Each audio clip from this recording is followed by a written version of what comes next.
नमस्कार दोस्तों, Shiv Shakti YouTube channel में आपका स्वागत है। आज के विषय में हम बात करेंगे कि माता काली की घर में पूजा करना चाहिए नहीं चाहिए।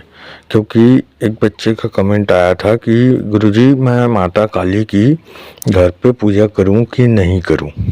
क्योंकि मैं माता काली की पूजा करना शुरू करता हूं तो मुझे तमाम प्रकार की दिक्कतें होनी शुरू हो जाती है। मुझे लड़ाई झगड़ा होना शुरू हो जाता है घर पे बाहर पे, और भी बहुत सारी दिक्कतें ऐसी शुरू हो जाती है जिससे मैं पूजा पाठ नहीं कर पाती। तो ये बात तो सही है माता काली की पूजा करने से हमें कुछ कुछ परेशानियों का सामना करना पड़ता है। जैसे कि थोड़ा सा माहौल ख़राब हो जाना, घर में थोड़ी सी लड़ाई झगड़ा का माहौल होना, घर में कर्ज के चढ़ना। ठीक है, ये होता क्यों है माता काली का पूजा करने से? देखिए, आप एकदम से किसी के ऊपर ब्लेम नहीं डाल सकते हैं कि जैसे कि आप अपने घर वाले के ऊपर ब्लेम नहीं डाल सकते। अगर उसको कहीं लेके जा रहे हैं, आपका एक्सीडेंट हो गया, तो आप बोलेंगे क्या कि मैं आप लोग को लेके आया करके एक्सीडेंट हुआ, आप लोग की वजह से एक्सीडेंट हुआ? ऐसा आप नहीं बोल सकते।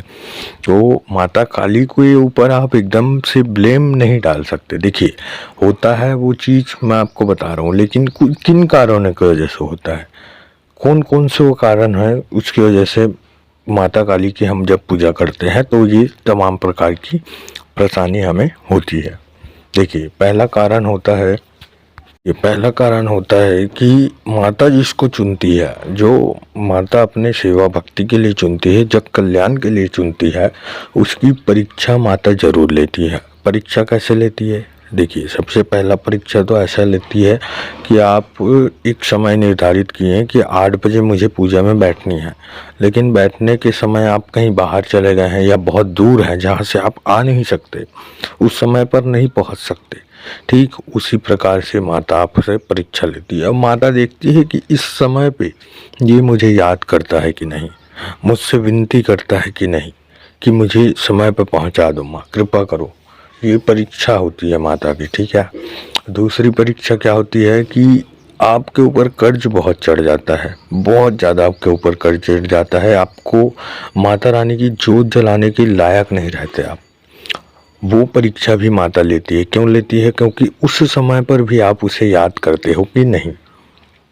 ये परेशानी हमेशा के लिए नहीं रहता। आपका जब साधना पूजा खत्म हो जाता है तो ये परेशानी ऑटोमेटिक खत्म हो जाती है। ये एक समय के लिए इस टाइप का परीक्षा होता है जो माता रानी आपसे लेती है। माता रानी आपको परखती है, आपको समझती है, आपको आपके ऊपर कृपा करने से पहले आपको मजबूत करती है। ये दूसरा कारण होता है। तीसरा कारण होता है कि आपके घर में कहीं ना कहीं नेगेटिविटी होना। ठीक है, देखिए, माँ काली जागृत देवी है, कलयुग की जागृत देवी है। और जब आप माँ काली की पूजा पाठ करते हैं, माँ काली की आप जब अगरबत्ती भी लगाते हैं ना, तो माता रानी वहाँ पे आती है। और माता रानी जब वहाँ आती है तो आपके घर में आएगी। आपके घर में जब वो बैठेगी तो वो नकारात्मक शक्ति को तकलीफ होगी, माता रानी उनको दिखेगी।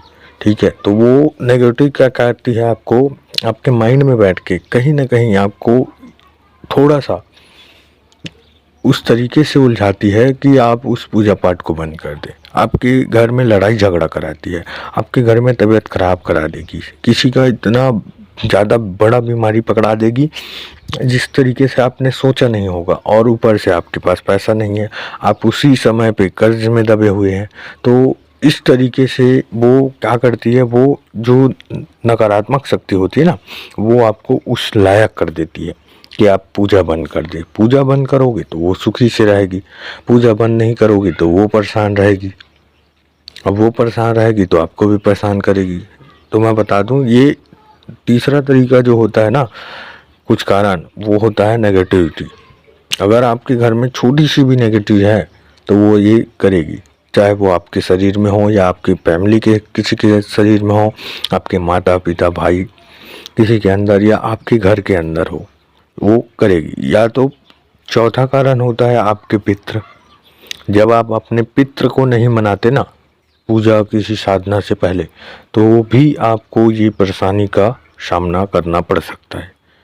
क्योंकि पितृ, देखिए, पितृ क्या करते हैं, वो किसी शक्ति को ना द्वार से ही भगा देते हैं कि ये तो हमारा ही नहीं आदर करता तो तुम्हारा क्या करेगा, घर वाले का आदर नहीं करता तो बाहर वाले का क्या करेगा। और अगर कोई नकारात्मक शक्ति आई तो उसे और अंदर प्रवेश करा देती है, जाओ हमारा तो करता नहीं है तुम परेशान करो, और साथ में वो भी करने शुरू कर देते हैं। लेकिन वो उस समय पितृ नहीं रहते, वो प्रेत रूप धारण कर लेते हैं। ठीक है, ये चौथा कारण होता है। जो माता काली की पूजा पाठ कर रहे हैं और हमारे ऊपर ऐसा सब दिक्कत हो रहा है बोल रहे हैं, उसके लिए बता रहा हूँ। और मैं बता दूँ, ये माता काली की ही बात नहीं, किसी अन्य देवी देवता की भी आप अगर साधना पूजा में बैठते हैं तो ये दिक्कतें आपको सामना करना पड़ सकता है। ठीक है, ये 4 कारण मैंने आपको बताया, और लास्ट और 5वां कारण बता रहा हूँ। 5वां कारण है कि आप देखिए माता काली की बहुत सारी रूप है। एक है दक्षिणेश्वरी काली, जो सौम्य रूप है माता काली की, जिसे हर घर में पूज सकते हैं हम। और माता की बहुत सारी काली है रूप है, जैसे कि मरघट काली, शमशान काली, रुद्र काली, महाकाली, भैरवी काली। तो मैं बता दूं, माता की सभी रूप आपको सक्षम करने लायक है। ठीक है, आपको तमाम प्रकार की खुशी दे सकती है। लेकिन देखिए, आप अगर माता काली की कहीं उग्र साधना कर रहे हैं, ठीक है, अगर आप उग्र साधना कर रहे हैं तो ये चीज़ें आपको फेस करनी पड़ सकती है। क्योंकि देखिए माता काली सौम्य रूप में घर के लिए है, और उग्र रूप तांत्रिकों के लिए है, साधकों के लिए है, और बाहरी जो मारण क्रिया करते हैं उनके लिए है। ठीक है, देखिए कभी भी कोई भी देवी देवता का आप सौम्य साधना कीजिए। सौम्य साधना, इतनी मनमोहक तस्वीर रखिए आप माता काली की जिससे आपको भय ना लगे।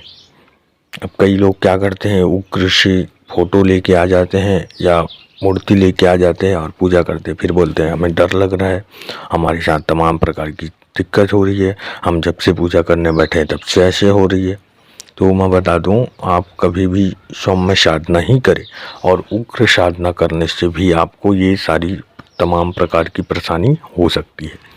तो मुझे आशा है जानकारी आपको पसंद आई होगी। चैनल पर नए हैं तो चैनल को लाइक कीजिए, शेयर कीजिए, सब्सक्राइब कीजिए। मिलते हैं एक नई जानकारी के साथ नई वीडियो में। तब तक के लिए ओम नमः शिवाय, ओम नमः शिवाय, ओम नमः शिवाय।